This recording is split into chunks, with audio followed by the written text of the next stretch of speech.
coefficient of superficial expansion. Superficial भनेको के रे? हाँस्छ बोलो किन हाँसेको? सुपरफिसियल भन्दा हाँस उठ्यो? What is so funny in superficial? Coefficient of superficial expansion. यसलाई चाहिँ हामी केले डिनोट गर्छ? बिटाले. ल एउटा खाली सिक्नुपर्छ तिमीले, बाँकी डल्लै बहुत सजिलो एकै खालको. ल it is defined as the fractional increase in area of solid per degree rise in temperature. It is defined as the fractional increase in area of solid per degree rise in temperature. कुरा बुझ्यौ? पर degree Celsius होस् या per kelvin होस्. पर केल्भिनमा पनि त्यति नै हुन्छ, किनभने पर degree Celsius पनि त्यति नै हुन्छ. किन भन त? डिग्री सेल्सियस र केल्भिनमा ग्याप बराबरी हुन्छ भनेर हामीले अस्ति नै पढेको होइन त? केल्भिनको जति ग्यापमा बनिएको हुन्छ एउटादेखि अर्कोमा, जस्तै 2 केल्भिनदेखि 3 केल्भिनको बिचमा जति ग्याप हुन्छ 2 डिग्री सेल्सियसदेखि 3 डिग्री सेल्सियसको बिचको ग्याप बराबरी हुन्छ. त्यही लागि चाहिँ कोएफिसिएन्ट अफ सुपरफिसियल एक्सपान्सन चाहिँ के रहेछ? It is defined as the fractional increase in area of solid per degree rise in temperature. भने पर डिग्री सेल्सियस होस् या पर केल्भिन होस्, पर डिग्री राइजमा चाहिँ जति फ्र्याक्सनल इन्क्रिज हुन्छ एरियामा त्यसलाई चाहिँ भन्छ कोएफिसिएन्ट अफ सुपरफिसियल एक्सपान्सन. बुझ्यौ त? फ्र्याक्सनल इन्क्रिज इन एरिया भनेको के रे? फ्र्याक्सनल इन्क्रिज इन एरिया भनेको increase in area by original area. बुझेन अघि भनेको? फ्र्याक्सनल इन्क्रिज भनेको चाहिँ increase divided by original. Okay, let A1 be the area of a solid substance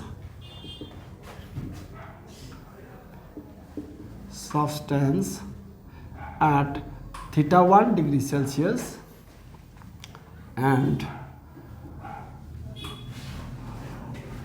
at higher temperature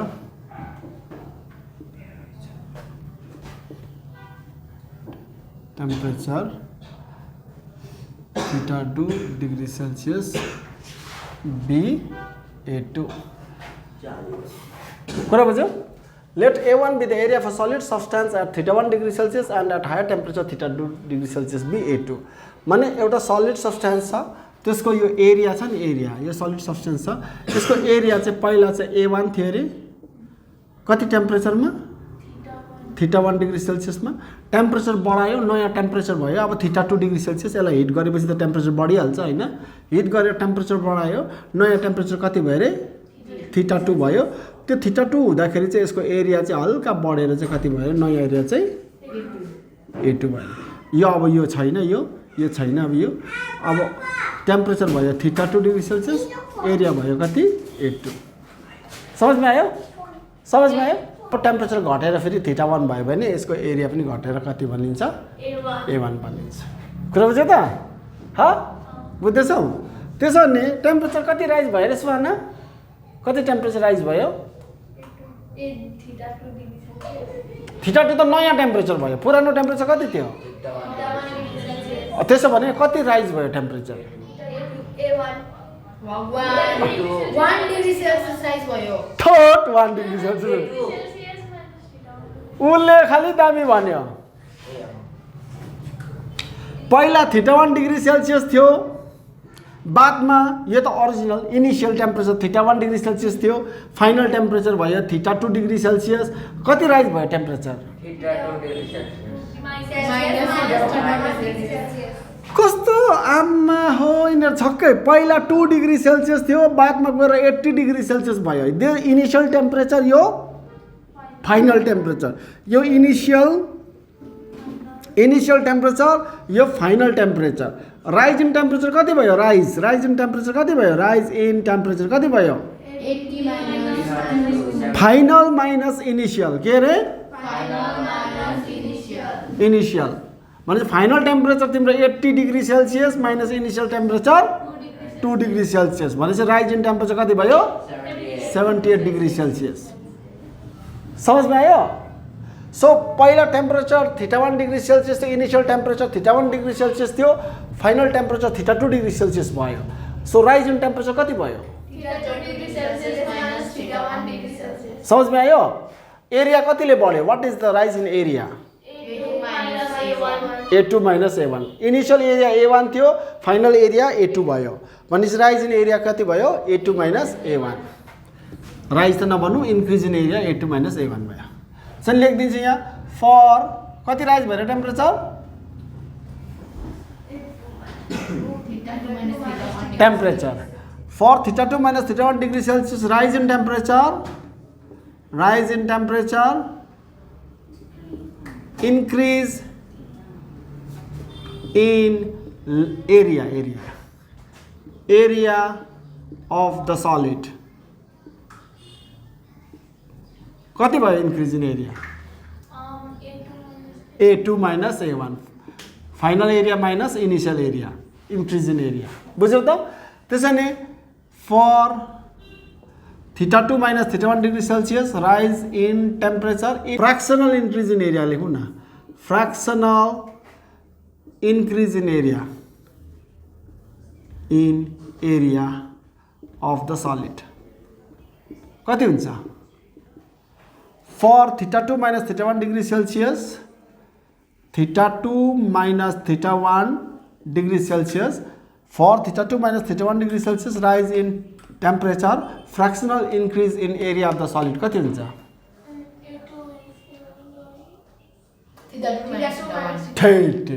for θ2 minus θ1 degree Celsius rise in temperature fractional increase in area of the solid Increase by original. increased area by original area temperature त यही हो नि त यहाँ जति छ त्यही छ नि यहाँ अघि म अर्को गरिदिएको थिएँ मैले यसले त हल्का चेन्ज गरेँ बुझेन सोध्नुलाई मैले चेन्ज गरेको टेम्परेचर यही छ माथि जस्तो थियो त्यही छ टेम्परेचर त्यति बेला चाहिँ तर increase in area of the solid मात्रै थियो यहाँ चाहिँ fractional increase in area of the solid fractional भन्ने बित्तिकै increase in area by original area हुन्छ कि हुँदैन increase in area by original area भनेको fractional increase in area of the solid okay for 1 degree Celsius rise in temperature fractional increase in area of the solid कति हुन्छ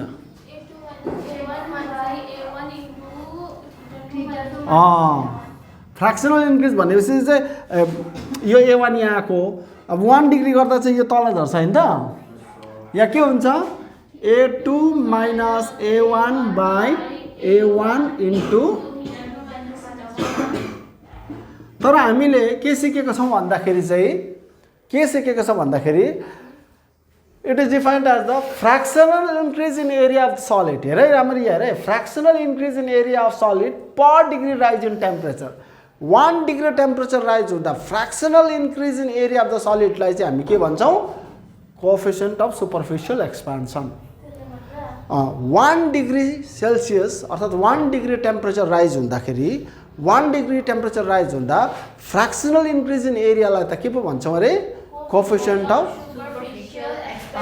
superficial expansion भन्छ त्यसैले for 1 degree Celsius rise in temperature fractional increase in area of the सलिडलाई चाहिँ के भन्छ coefficient of superficial expansion भनेपछि beta भन्छ हैन त्यसलाई त यो त coefficient of superficial expansion beta equal to के आयो तिम्रो A2 minus A1 by A1 into θ2 minus θ1 समझमा आयो यसको युनिट लेख्नु पर्यो भने कसरी लेख्ने रे अघिको जस्तो सेम कसरी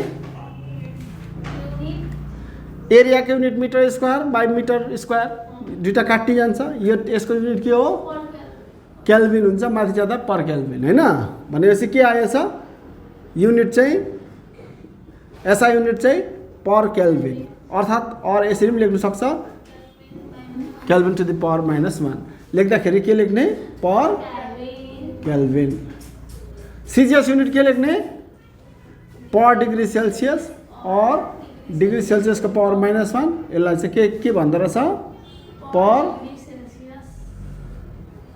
डिग्री सेल्सियस समझमा आयो त्यसो भने फाइनल एरिया A2 कसरी आउँछ A2 equal to beta into cross multiply गर न यो A1 theta 2 minus plus plus हुँदैन अरे यो दुईटा क्रस मल्टिप्लाई गरेको -A1 यता आएको A2 उतै छोडेको और A2 इक्वल टु कति आयो A1 common beta into theta 2 minus theta 2 minus t plus 1 plus a 1 of ल स्टप गरिदियो